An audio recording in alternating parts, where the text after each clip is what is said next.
It stands in a small southern cemetery, the gravestone of a 26-year-old black American.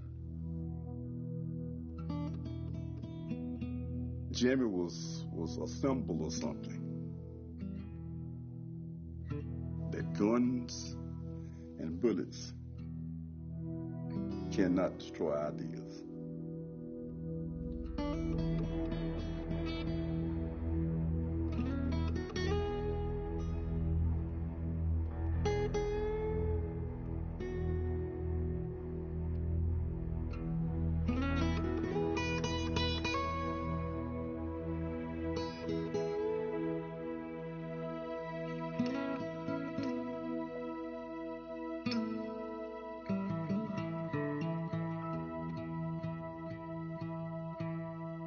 There are black cemeteries still hidden in the pine groves and swamplands of the South.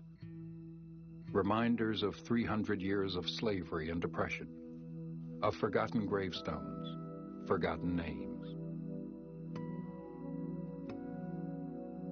By 1954, slavery had been dead in America for nearly a century. But in that time, one type of tyranny had replaced another.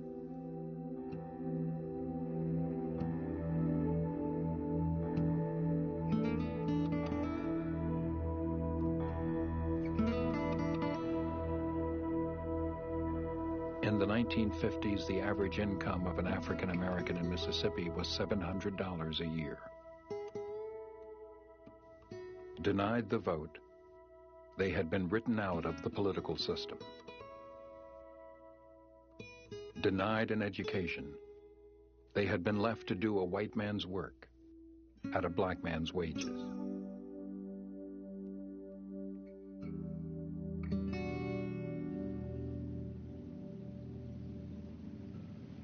They're supreme, superior. So that's what they're thinking. When you've been taught something so long, whether it's right or not, you begin to feel like it's right.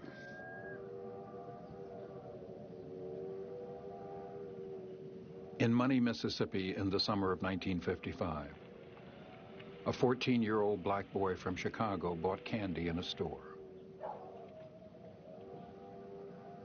On the way out, he said something to the owner's wife. Emmett Till was visiting his cousin's grandfather, a 64-year-old tenant farmer. Mose Wright had lived in Mississippi all his life and knew his place. It never occurred to him that a young black boy would act differently.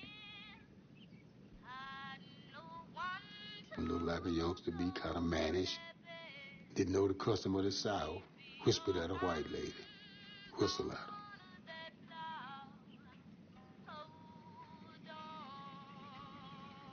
And that night, they went there and got him.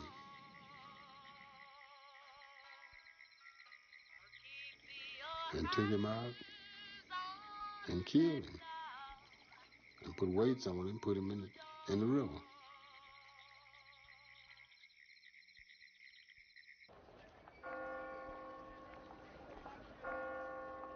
Emmett Till's funeral was held in Chicago.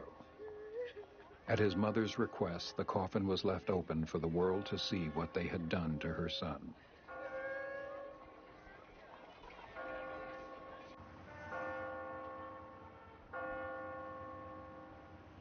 The trial for the murder took place in the Tallahatchie County Courthouse in September 1955.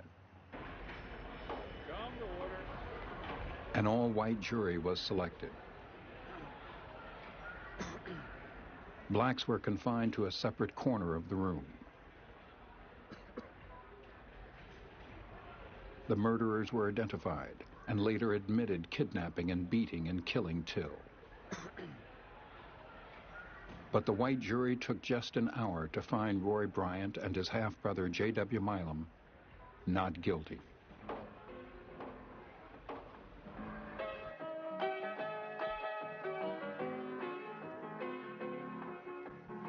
A few months after the Till trial, blacks met in Montgomery, Alabama's Holt Street Baptist Church to protest their continued abuse.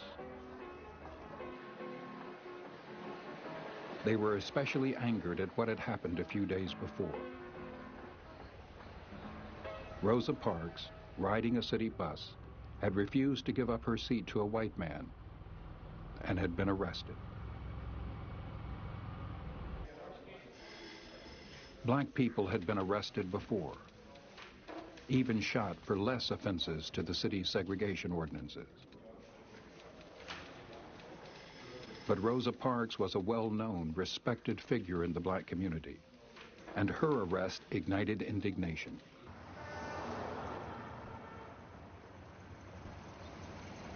These guys that drove these black routes, they were white. They would say, "Move back, move back, move back. Get your black ass back there."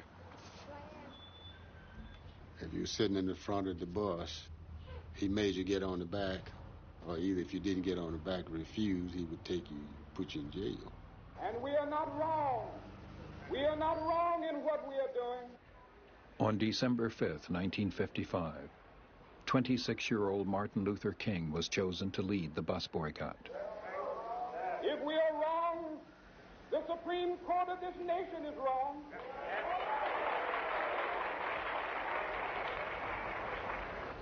If we are wrong, the Constitution of the United States is wrong.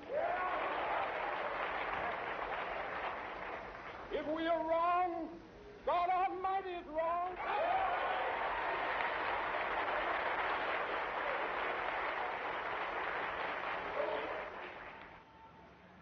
The first bus came up, and the driver yarned the door open. He said, "Are you getting on?" And that black man said, "I ain't getting on till Jim Crow gets off."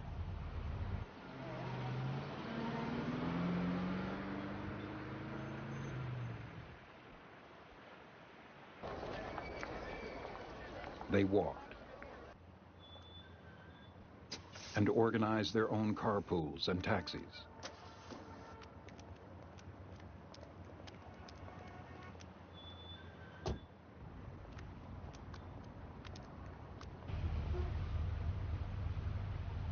City buses stood idle or ran empty.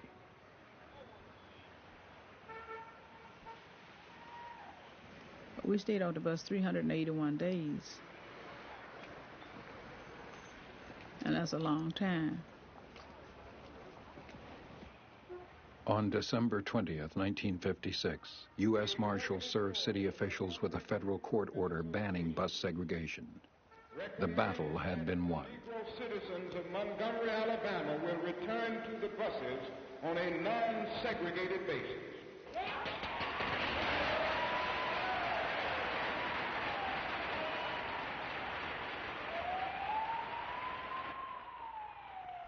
But in Little Rock, Arkansas, a new battle was about to begin.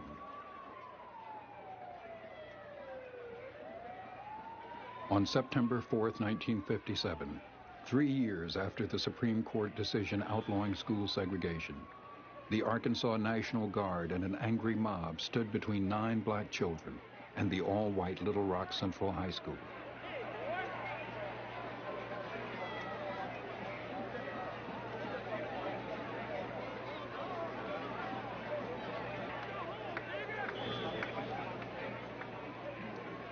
Prevented by the troops from entering the school, the 9 black children were harassed, cursed, and threatened by the mob. Some were demanding that they be lynched. Only with the help of a white woman did one of the children make it to a bus and to safety.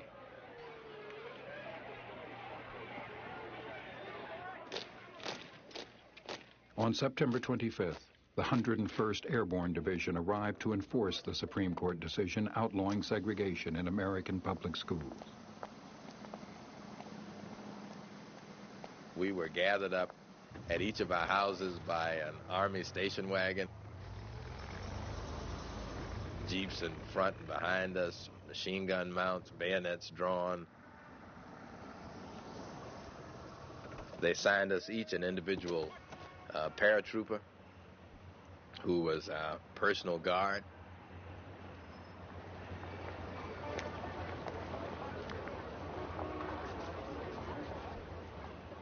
White soldiers who were not much older than we were.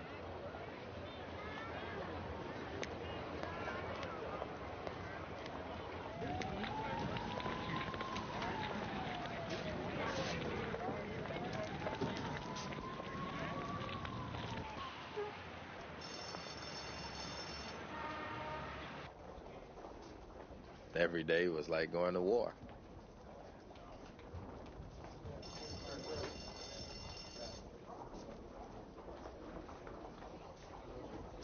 The perseverance and bravery of the 9 black students attending Central High School had an influence far beyond Little Rock. Young people, especially students in predominantly black colleges, were inspired to move against the injustices they saw. In the winter of 1960, they began a series of sit-ins at segregated lunch counters in a dozen American cities that refused to serve African Americans. Come on, get out of here. We never gone down this road before, so there was some concern about what could happen, or what would happen. A manager would come out and say, we're just not going to serve you, and you're best getting out because we're going to call the police. Come on, boy, what you doing in here? Get out of here. I mean, there was always the uncertainty of what would happen. And you just stay there, and you keep your eyes on the prize.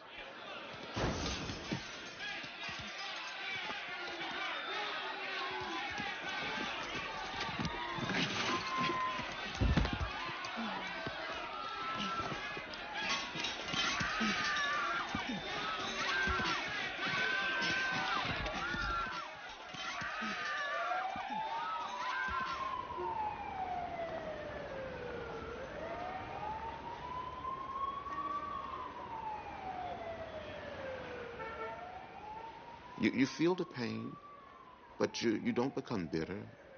You don't become hostile.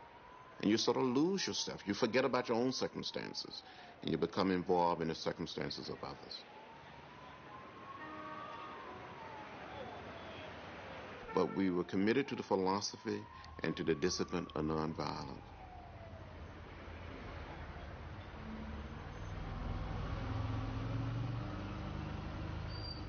In May of 1961, 2 groups left Washington by bus to call to the attention of the country violation of anti-discrimination laws in interstate travel. These were all young, bright, attractive students, at peace with themselves. I mean, I think every waking hour they knew they were subject to be killed.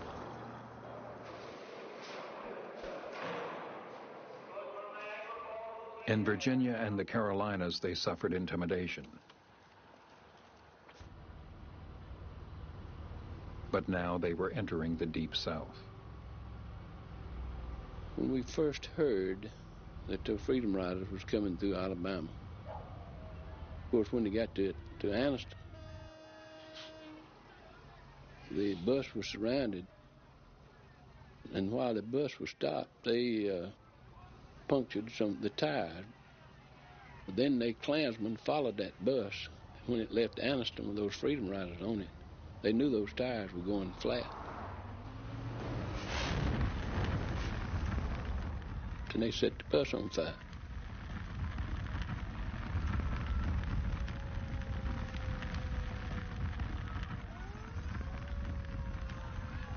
The highway patrolman, if he had not been on that bus, everyone would have burned to death.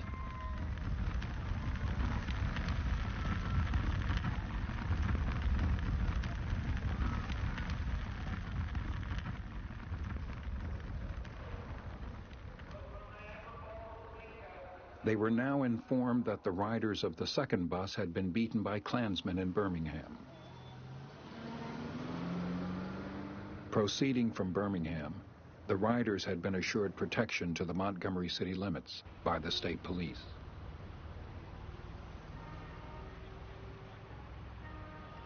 I had arranged for about 32 highway patrol cars, 16 in front, 16 behind, with an aircraft following them from Birmingham to Montgomery. And when we arrived, the patrol car disappeared.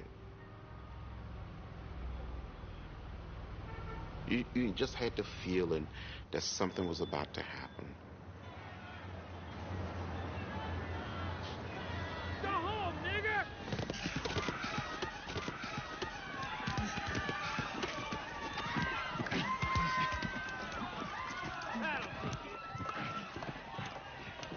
It was a bloodbath. There was a ministerial student named James Werg, badly beaten about the face. I think he lost several teeth. And blood just came from everywhere, and it just started running down my face, back of my head.